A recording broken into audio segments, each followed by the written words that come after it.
lads, SwansAwayDays here with a new series reviewing Swansea's games in August.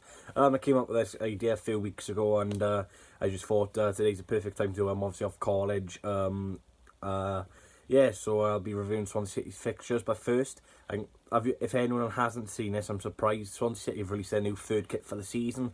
It'll be on the screen now. I absolutely love this kit. It's an absolute glorious kit. It takes us back to the past when we would call Swansea Town. I just think it's an amazing kit. I probably won't get it until Christmas. Obviously, prices are a bit of a joke, so I'll just wait for it to go down in price. But I think it's a bloody lovely kit, if you ask me. I'll definitely one kit I'll be getting this season ahead of the other two, because the other two I was like, meh, it's okay, it's not the best, but this one, oh, incredible. So well done for the people at Swansea City to get that done, because I absolutely love it. But let's get into this series. First of all, we'll start off with Hull City at home. Hull City was quite an interesting game, actually. It was first half very poor by the Swans. I think Kamil Gruski got a goal inside the first 4 minutes of the game. So it was a really poor start. I think Woodman, obviously, I think a ball was in the end. He punched it instead of catching it. The first half just went wrong. Half time then we came out second, a different team. 2 goals in 2 minutes in the second half, 14th and 49th minute. It was brilliant, and then we could have pushed on and got a few more goals, but unfortunately we didn't. But I think that really set a marker off for the season, to be honest. I think we've followed that trend quite a lot, really, playing quite poor and sluggish in the first half and coming out with different teams second half. I don't know why we're so poor in the first half. I don't know where the urgency is, but it's quite frustrating. But that's literally followed on for all the other games. But going on, keeping on to Hull City at home, honestly, I thought we should have won by more. I think Hull, I know they had one real attempt at goal, now as a goal, but apart from that, they really didn't test Freddie Woodman. But they did dominate in the first half, but they didn't do enough for the ball. But the difference is with us, we dominated the second half and we did more with the ball. We were more attacking, there was more attacking passes, more shots off a goal. That's one thing Hull really didn't do well, is getting some shots off at goal. Obviously, they brought their tag man, Tom Aves on. EVs, I think it is, from Gillingham, and he didn't really cause a threat, but of course when he's coming on as a sub, you're obviously going to get worried. But I think that was a really good start to the season. Obviously, it was a good win. Borja Baston getting his first goal, so I think that day was a very good win. But it was a bit frustrating how we were so poor in the first half, but it just shows how much of a good team morale and mentality we've got to come out from one goal behind and turn around in the second half. The next game we played then was Derby County away. Now this was a great point. Obviously Derby in the playoff final last year against Aston Villa, where they lost 2-1. This was their first home game under their new manager Philip Cuckoo. So it was obviously going to be an hard game for us. The fans were going to be bouncing, and it was kind of a tough game for us. I think we tried playing the counter-attack game with Kalulu and Nathan Dye on the wings, and it just didn't really work because of their height and stuff like that. And Derby, they weren't that impressive, but they still probably deserved the win. We didn't have many chances. I think Baston had a really good chance in the first half where he turned Richard Keogh really good, and I shot a goal, good save by the Derby County keeper, Ruse, I think it is. But it was like a bit of keep everyone going at it, but not really clinical. But then just before the end of the first half, Derby County got awarded a penalty. Clumsy challenge like Bidwell. I didn't really see his man and his legs got tangled up. Some refs will give it someone. I'm not going to really complain with that penalty show, because I thought it was a pen in real life, because you can't go like that in a box, Bidwell. And unfortunately give it a pen away, and Waghorn stepped up and missed. It was a great save by Freddie Woodman. It wasn't a bad penalty, in fairness. It was on target. That's all I can really ask for, and it was a good save by Woodman. Guessed the right way. Funny enough, I'm not sure if I said in the vlog, but I said to this person next to me he's going to save this, because if you didn't know, Freddie Woodman's a penalty saving king. I think he won the World Cup with England, with obviously Steve Cooper. And I think he saved a couple of penalties and a penalty shootout or something like that. So I knew he was good at penalties. English Michel Vaughan maybe, but nothing really happened in the second half. Derby continued to press. Woodman made a few more impressive saves and that got on the man of the match. But it was good to see Kalulu make his debut. He looks pretty bright, but then got injured, and seen him to be a repeated occurrence with Aldo. Grimes and Fulton again pretty impressive in that midfield. Bidwell, apart from that mistake, played alright, but the defence again really good against Derby, and we got a very well executed point up in the Pride Park Stadium. Next up after that was Northampton Town at home. I've another frustrating game, another first half where we just didn't perform. I don't know why. It was a League Two team. We made 11 changes with like Jan Dand against that, Barry Mackay, Ben Cabango, who's very impressive, I must say, in this game. Ben Wilmot, the two Bens making a good partnership at the back. But first half, there wasn't really much to talk about. There was not really many chances. Mackay had a good chance in the first half. Well, I just said there's not many chances, there was. Mackay had a good chance in the first half, but unfortunately his shot was just wide. But that was it for the first half, really. The second half, Northampton decided to come out, made some nice passes, and to be fair, their goal was quite well-worked goal. Nice passes through the midfield, nice touch by the striker to hold it off, lays it off, and it was a really good finish into the bottom corner. Not much Northfield could do about that, as it was a really good finish. At the time, Andre was set to come on to make his first Swans appearance in 15 months, and yeah, that really saved us. The £20 million signing came off the bench and made an instant impact with Jordan Garrick, who was very, very good, and that's helped Jordan Garrick get more game time now. And if he went for this game, Garrick probably wouldn't be in the first team, but Garrick was very good. Garrick broke through the defence when he got brought on instead of Barry Mackay, who had a shocking game, but as usual, Garrick ran through the defence and probably should have scored, but it's a good save by former Swan David Cornell. And then Andreu rises in the air from a poor kick from a Northampton player. Should have cleared it, didn't clear. In the air, AU bops it home instead of Di Cornell. So I made it 1-1, and then when Declan John sprint up the field, gives to George Byers, who cuts inside and great finish in the bottom corner. Cornell probably should have saved that, but 2 goals in 3 minutes there, and then just seal her off. Corner ball, crossed in, bit of a mixed match in the box, no one can really clear it, and then Andre to sweep home. So 3-1. Yeah, Andre, great impact there. Obviously, nice for him to see him scoring. Nice to see the likes of John Garrick, Declan John getting a game. And obviously Declan John said apparently he was going to go to Sunderland deadline day, but that just didn't materialise. But now we're obviously in the third round of the Cup, so this was the starter of the foundation to get us there. We had Preston North End. Now this was a very tricky game. Preston North End, a very well-drilled team under Alex Neil, who's obviously a good manager. They've got some good players like Johnson.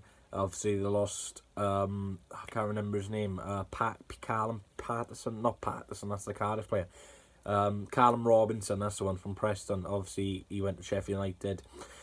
But again, they took the lead fairly early on, similar with the Swans, always concede early in the first half. Real shame that. It was a really poor first half. I missed our goal just towards the end of the first half because I just thought, oh my god, we're playing crap. I thought, I've had enough of this. I don't want to see any more in the first half. So I went down with about 2 minutes left and I missed the goal. I was popping up the stairs, just appeared in my head, and I just see Connor play it back and Baston, good finish in the bottom corner. We really didn't deserve that. But to be fair, without that goal, we wouldn't have won this game. Our first half was extremely poor. I think that's the worst first half I've seen this season from the Swans. Cooper went in half-time 1-1, relatively pleased with the result but not the performance. Second half we came out flying out the traps. I believe George Byers got the second goal. Bit of mixed match in the box again. Byers with a great finish again to make it 2-1. Preston North End got a penalty in from a Connor Roberts shove in the box. A really poor tackle there by Connor. Hopefully he'll learn from that. But there was no need for that as Andre Green wasn't going anywhere. Takes a man out. Johnson takes a pen. Could Woodman save it? Unfortunately not. A good pen into the bottom corner. Woodman gets the right way. Unfortunately just couldn't get down quick enough to get there. And then Swans go straight up back up the field. I think it was a Jake Bidwell cross. Baston head. That was a great head from Boha Baston. Just sees how much potential he's got.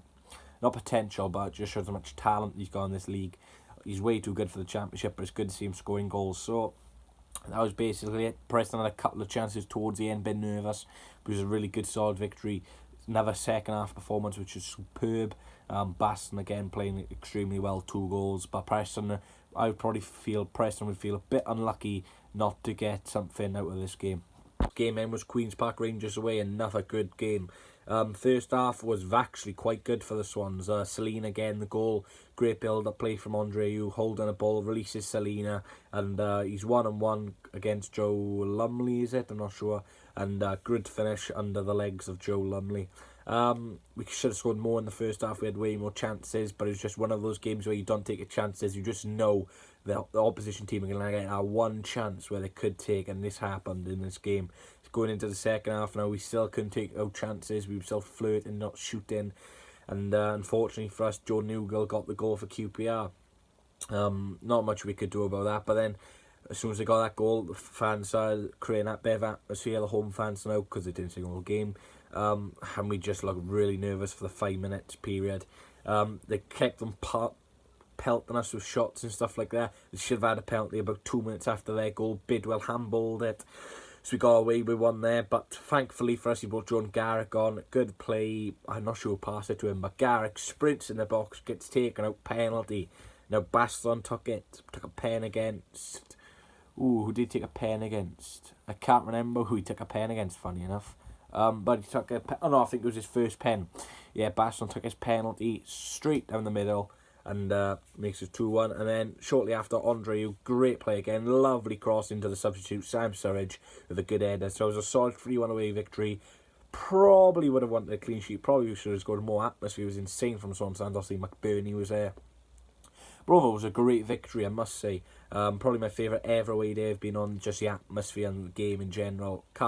London away game, and it was a really good day. So I think that game, not too many complaints from Cooper and Swansea. I think they both know that we should have won as we thoroughly dominated them. And then we had Birmingham City on the Sunday, I believe, at home. This was a pretty comfortable victory, I must say, myself. It was on a Sunday, 12 o'clock kick-off, so a bit tired. I want my Sunday dinner? But first half was really poor. It was a bit slow, a bit boring. Yandanda started and he was really good this game. We had one chance towards the end of the half, a Yandanda shot, but the big Birmingham City defender cleared it off the line. It was very frustrating, really, because Birmingham literally came for the point. Every man behind the ball, and they just tried counter-attacking us with Lucas Jukovic, and he's not going to cause much threat. The pace side of his game is, that quick. But going into the second half, then, luckily for us, we made a good start to the second half. Birmingham looked really sluggish, slow again, and we just upped the tempo a bit, I guess. Obviously, I can't remember who scored the first goal. I think it was Baston. Let me try to think now.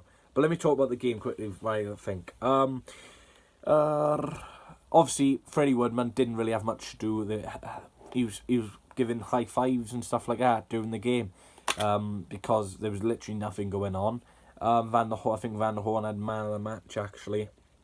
Well deserved, in my opinion, because if it went for him, then there was literally nothing Birmingham offered in this game. Carl Norton with a very good goal. Birmingham defender somewhat let him cut inside on his right foot, and a great finish past Lee Camp. Really good strike by Carl Norton there.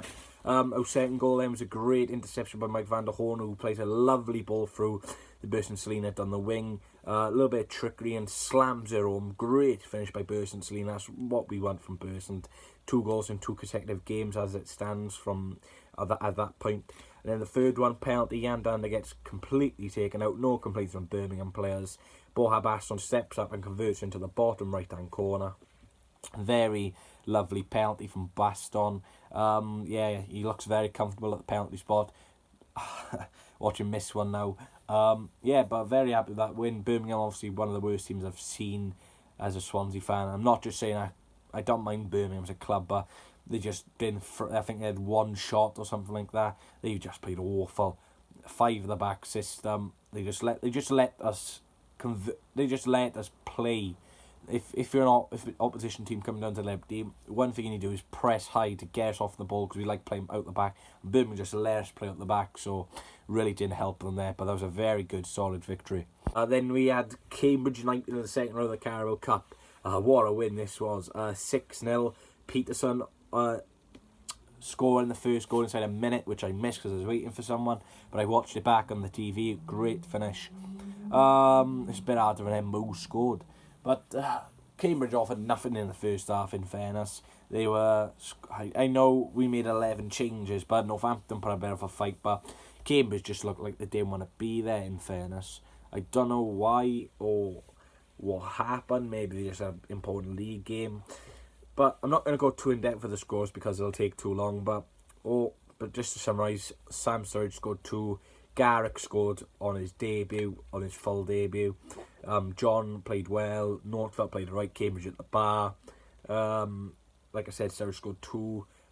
Byers, I think. Byers played well again. So that's just to summarise because I can't be bothered. Well, it's not I can't be bothered, it's just it'll take too long. I don't want you two guys to get bored.